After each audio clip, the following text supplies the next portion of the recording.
أن يكون مع المحاضرة كله مع بعض مطاعم دقيقة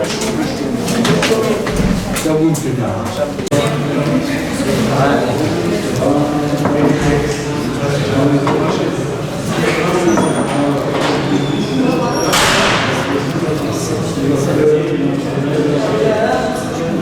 ولا تحسبن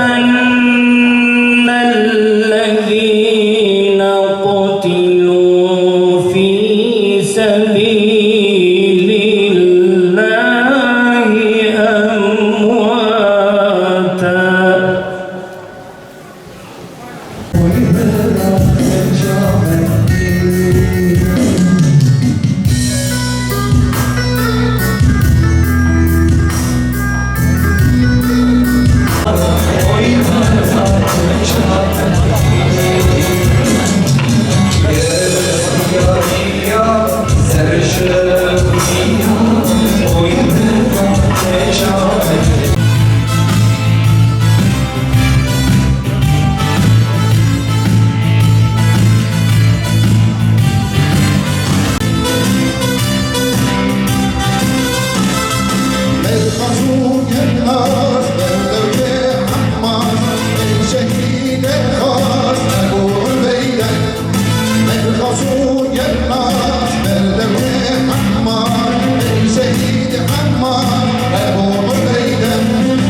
يوما في جمع في المسجد قال لأصحابه تمنى يا فلان، فقال أتمنى ملء هذا المسجد ذهبا ينفقه في سبيل الله.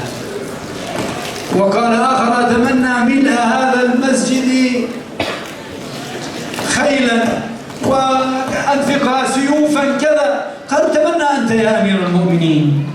فقال أما أنا فأتمنى ملء هذا المسجد رجالا كأبي عبيدة. لماذا؟ لأنه إذا وجد الرجال وجد السلاح ووجد المال ووجد كل شيء، وإذا وجد كل شيء بلا رجال يذهب هدرا بلا فائدة. هل هناك أكثر من أموال المسلمين اليوم وبترولهم وسلاحهم المكدس؟ ماذا يستفاد منه؟ ماذا يحقق؟ لا يدفع إلا الشعوب وهو عاجز عن دفع الأعداء مع الأسف. ولكن هؤلاء الشباب نحن نتمنى اليوم ملء الأرض من مثل أبي عبيدة الزمان ومثل أبي عبيدة التاريخ رضي الله عنهم أجمعين. نعم هكذا. ونحن يا أيها الإخوة نظرتنا للشهادة، ونظرتكم أكيد لأنكم مؤمنون إن شاء الله كلنا، نظرتنا أنها تسليم السلعة المباعة للمشتري الذي لا يخلف الوعد. فإذا كنت أنا العبد وقد اشترى الله مني أحفظ الوعد فأسلم السلعة، هل نتوقع من الله سبحانه حاشاه أن يخلف أن يسلم الثمن؟ إن الله اشترى من المؤمنين أنفسهم وأموالهم بأن لهم الجنة يقاتلون في سبيل الله فيقتلون ويقتلون، فإذا ما قتلوا كانوا قد سلموا السلعة، وإذا ما سلموا السلعة وأوفوا بالوعد فإن الله أوفى منهم فسيسلم الثمن مباشرة، وسيكون الانتقال إلى جنة عرضها السماوات والأرض. ولذلك جاء في الحديث إن الشهداء في جوف طير خضر معلقة في الجنة تغدو وتروح. هكذا معتقدنا.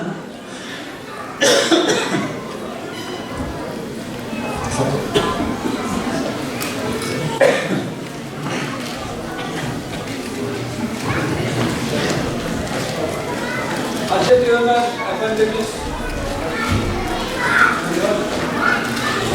Hazreti Ömer Efendimiz radıyallahu anh malumunuz bir gün camide dedi ki Allah'tan ne istersiniz? Herkes bir şey söyledi.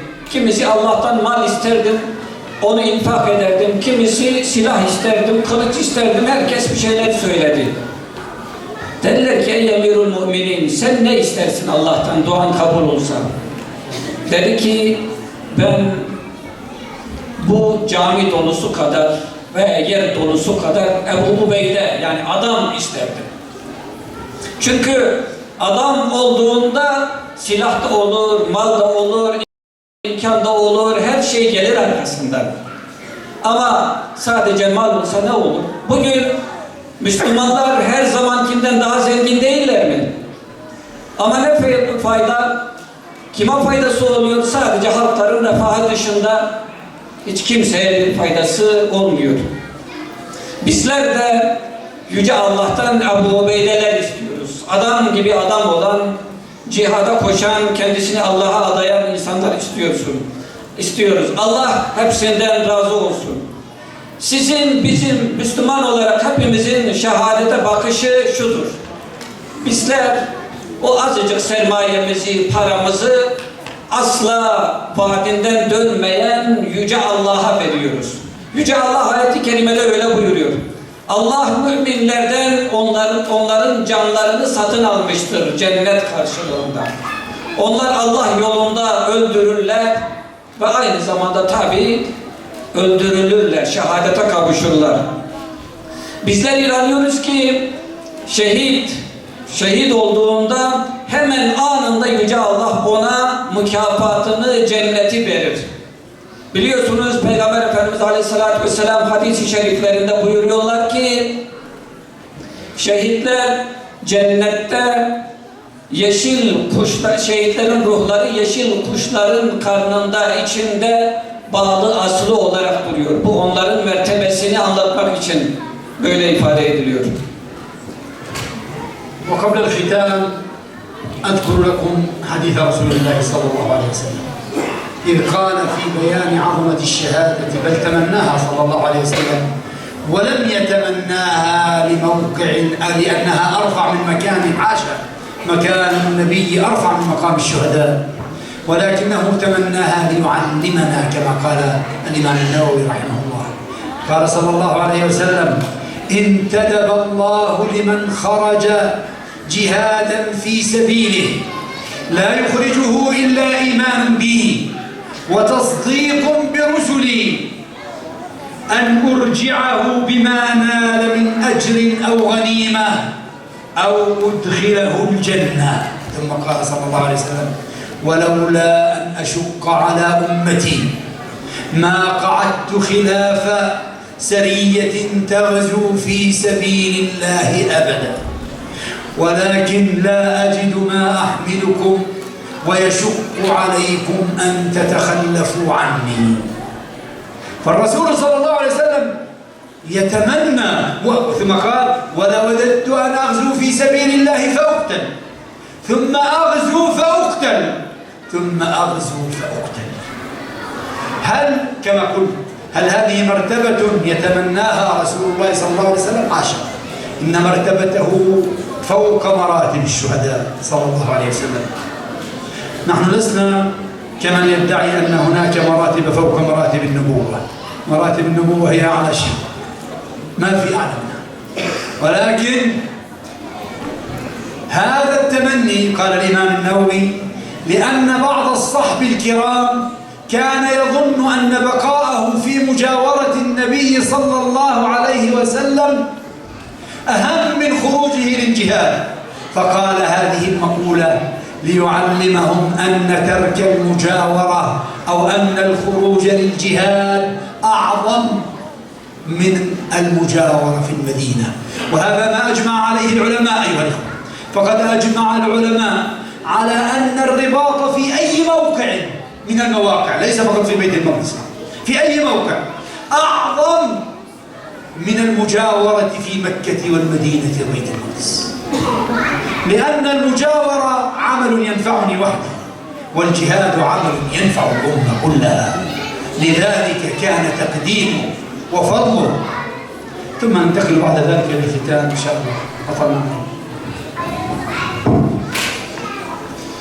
Sona doğru artık şunu ifade etmem gerekir ki peygamberlik evet en yüce makam mertebe olmasına rağmen Yüce Allah Hazreti Peygamber aynı zamanda şehadet makamını, mertebesini istemiş. Bize öğretmek için onun değerini, mertebesini.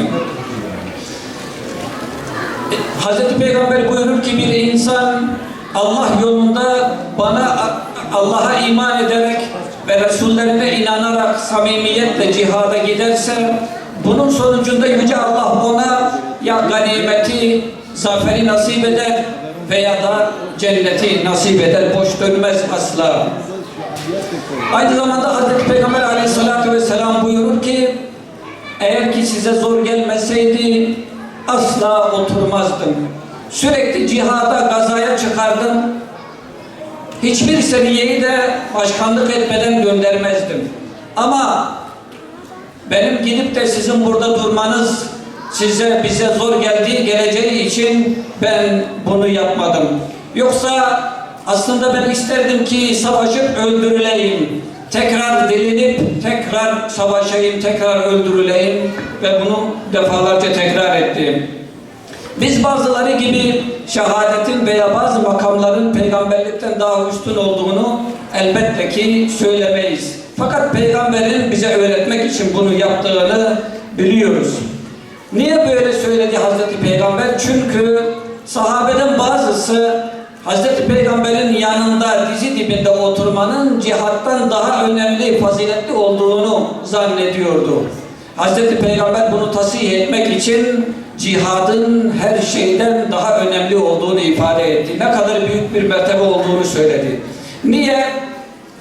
Çünkü o şekilde oturmak sadece kişinin kendisine fayda verir. Ama cihat bütün bir ümmete fayda verir.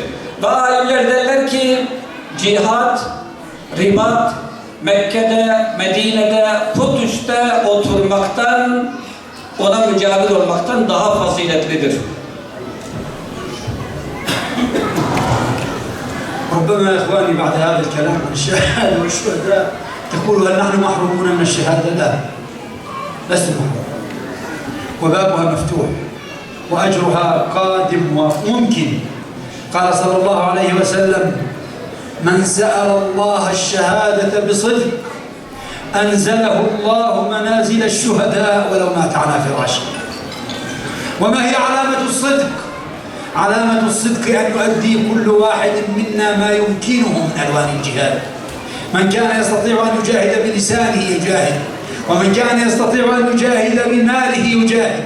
هل يعقل يا إخوة هؤلاء الشهداء الذين تحدثنا عنهم وغيرهم 70,000 شهيد أن تجوع أسرهم وأنتم أحياء؟ هل يجوز لنا هذا؟ هل يمكن أن نترك هؤلاء الذين دافعوا عن شرف الأمة وكرامتها بلا رعاية؟ هل يجوز للأمة أن تنعم وتتنعم بالتراف والكماليات وتترك هؤلاء الذين رفعوا لواء الدفاع عن الأقصى يجوعون، يموتون بردا ويموتون جوعا، يموتون قصفا؟ الفرصة أيها الإخوة أنا أقول لكل أخ دائما يمكن أن تكون مع المرابطين في الأقصى وفي غزة من خلال أن تبذل ما تستطيع ولا تكتفي، تبذل ما تستطيع وتدعو ربك بصدق. ليتني مع هؤلاء جاهد وأحب أن أكون مع هؤلاء، فإن من سأل الله الشهادة بصدق أنزله منازل الشهداء. وقال صلى الله عليه وسلم إن في المدينة أناسا لم يخرجوا يوم العسرة يوم تبوك ما صعدتم جبلا ولا نزلتم واديا إلا شركوكم الأجر حبسهم العذر.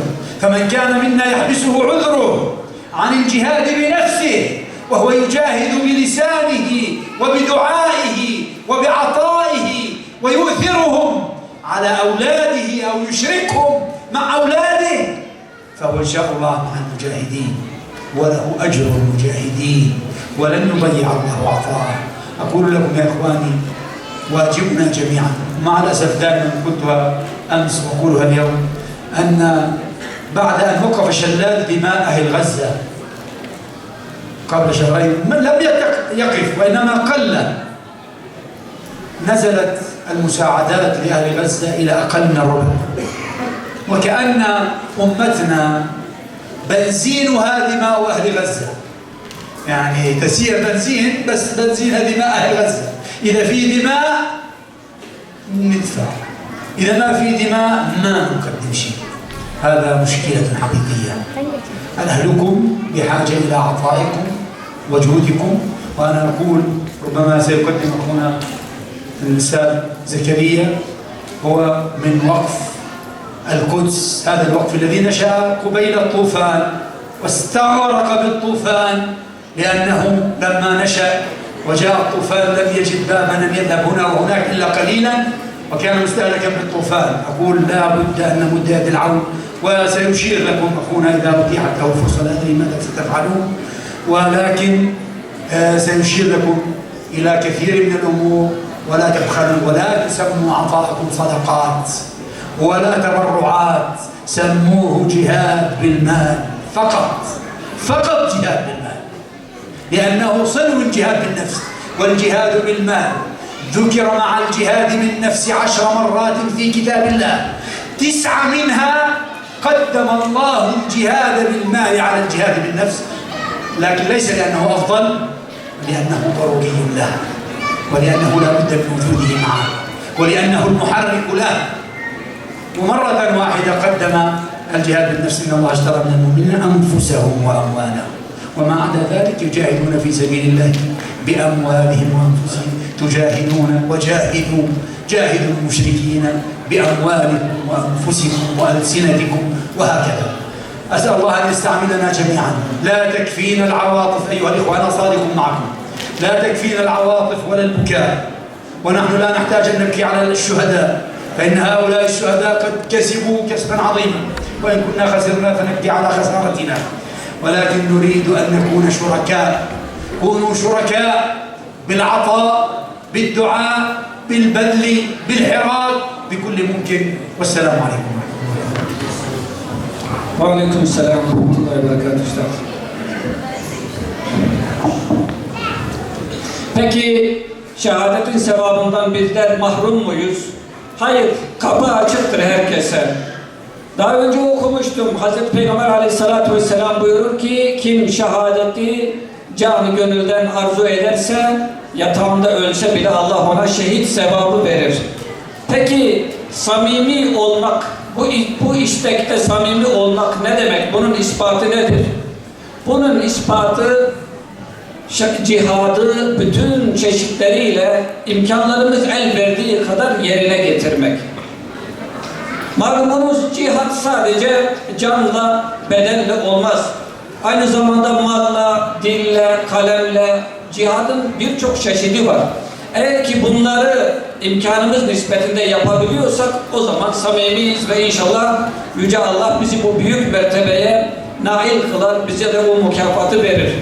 Peki kardeşleriniz Gazze'de açlıktan, soğuktan ölürken sizin burada refah içerisinde olmanız, keyfi çatmanız caiz olabilir mi?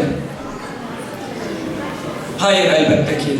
Sizler eğer Aksa mücahitleriyle beraber olmak istiyorsanız, keşke ben de onlarla beraber olsam diyorsanız, bu aşkı, iştiyakı içinizde hissediyorsanız, ispatını da yapıyorsanız, İnşallah Allah size bu sevabı verir.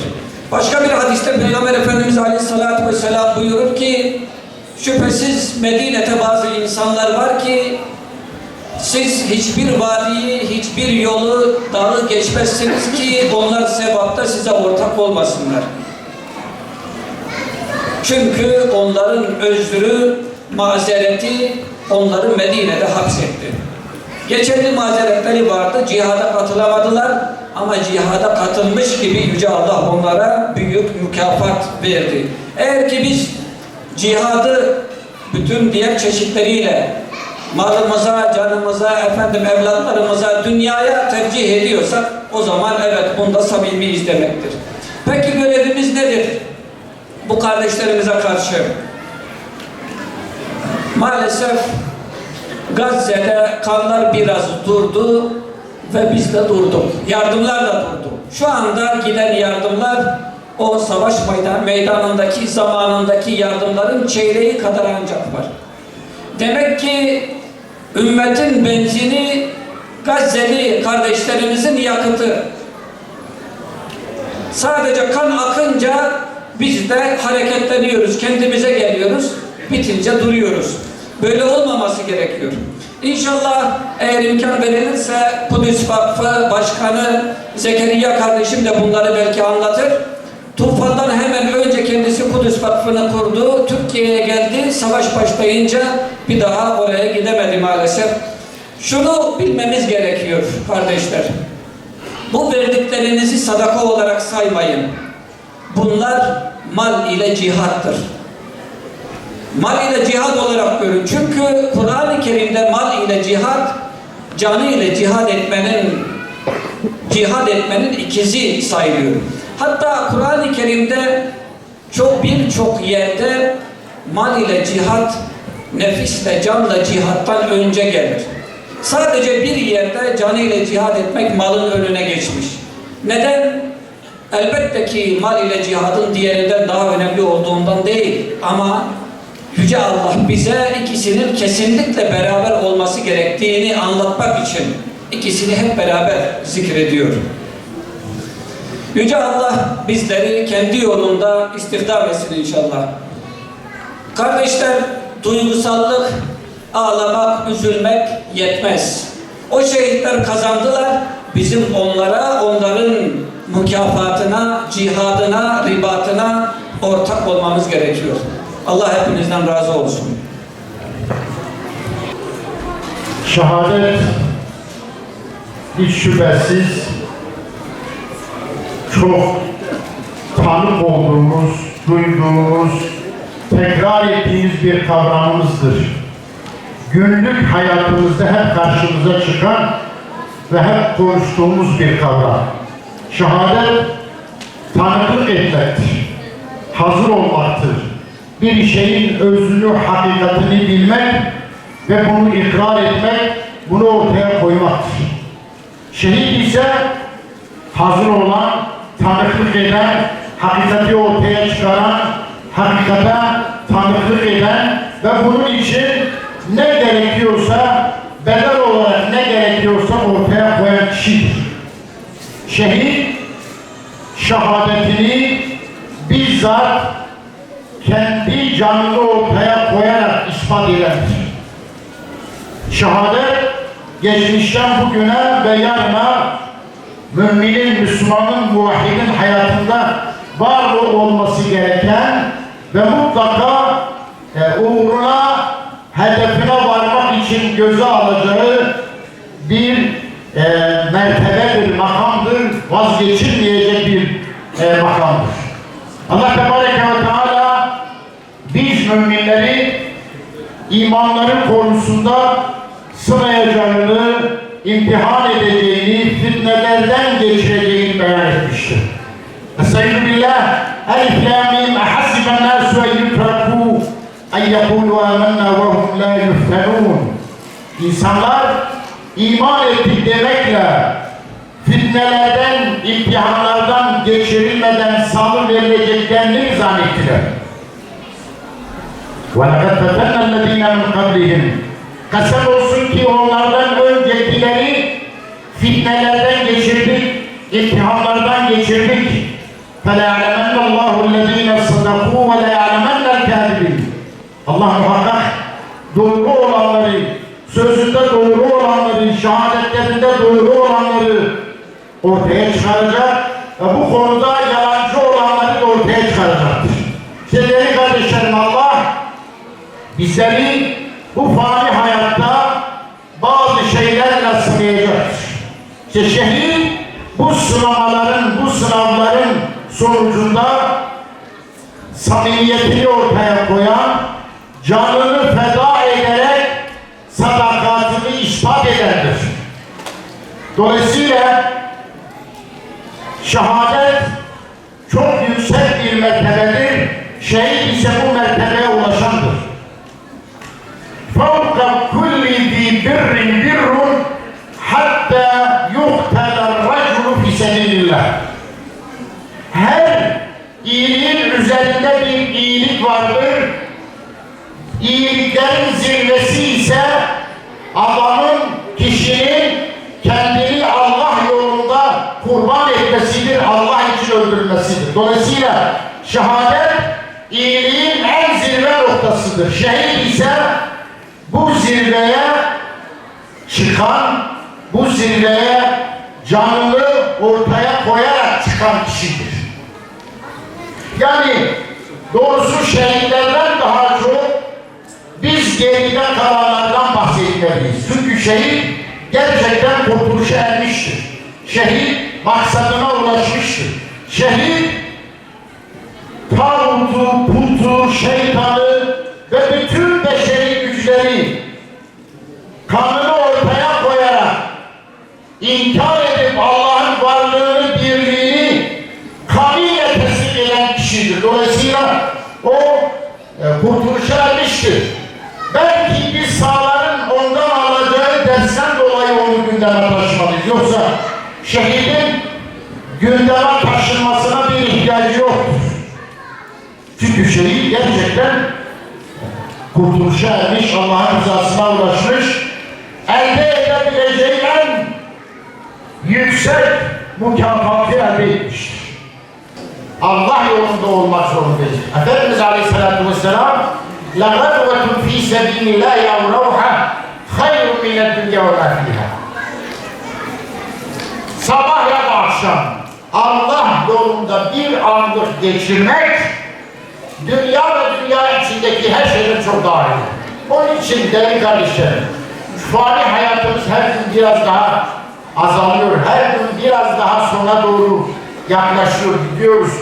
Sermayemiz buz gibi eriyor ve bu elimizden bir gün gidip kaybolup gidecektir. Ya bunu Allah'a satacak, karşılığında ebedi bir hayatı kazanacağız ya da ebediyen husrana uğrayanlardan olacağız. Bizimle yani kul ile Rabbi arasında bir anlaşma, bir ahd olmuştur. Bir söz kesilmiştir. Kul nefsini, malını Allah'a satmıştır. İnna Allah iştara minel müminine enfusahum ve emvalahum bi'ennelehumul cennet. Allah müminlerden canlarını ve mallarını cennet karşısında satın almıştır. Kul nefsini, canını, malını Allah'a satmıştır. Allah da almıştır. Bu bir alışveriştir ve bitmiştir. Dolayısıyla bize düşer bu söze sadık kalmak, bu mücadeleyi vermek, şuhedanın yolunda izinde yürümek, şehitler bir iz bıraktı.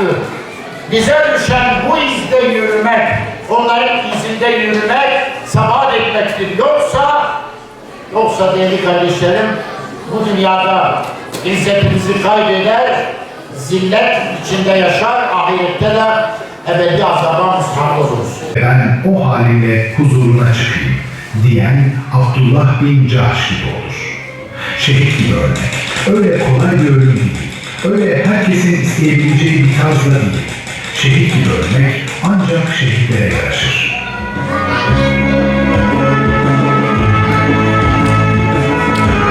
Ya Rabbi, hamdimiz ta gönlümüzden kabul buyur şühedanın dininden. Ya Rabbi, sana sonsuz hamd ederiz. Ya Rabbi, Peygamber Efendimiz'e, âline ve ashabına selat ve selam eyle. İlahi Ya Rabbi, şehitlerimizin şehadetlerini kabul eyle. Bize de şehadet şuuru bahşeyle. Onların şefaatine nail